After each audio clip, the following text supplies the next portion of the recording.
three basic points which have to be made, and they become a message for the politicians in this country, the front bench politicians from all these parties. One, they have to understand that there is no equivalence between the Palestinian resistance and the Israeli occupation. When the country is occupied, whether it was Algeria, whether it was Vietnam, whether it's Iraq, whether it's any other country, always a resistance emerges. And it's no good saying it isn't a perfect resistance. If the occupation is ugly, you will not have a pretty resistance. So I say this very openly.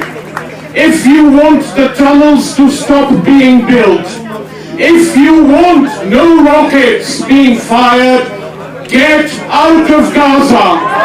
Get out of Palestine. One of Netanyahu's disgusting interviews this week has not yet been reported in any mainstream newspaper. It's an interview with an American Zionist journalist called David Horowitz. I'm very impressed so many of you have heard of Horowitz. And when Horowitz said to Netanyahu, tell me honestly, are you prepared to consider a democratic, sovereign Palestine? Netanyahu replied very clearly, no.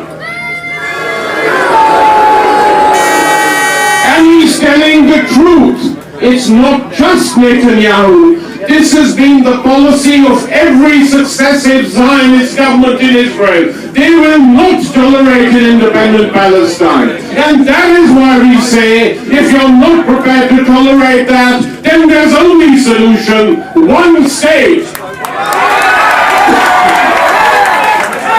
And not a state based on the ethnic superiority of everyone. That's the first point. The second point is that the United States, its House of Representatives and its Senate, voted unanimously to back Israel whatever they do.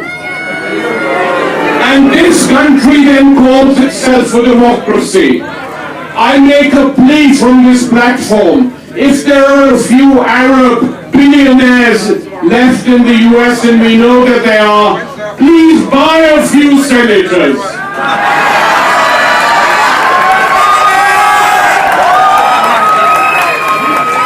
Buy them so that we never have unanimous votes again, just to save American democracy. Till then, we carry on the struggle, we carry on the fight, and it will be a long struggle.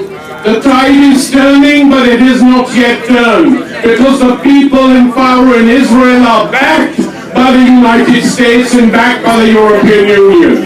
And so pressure has to be built in Europe, in the United States, in Israel, in the Middle East, before Palestine will ultimately be free.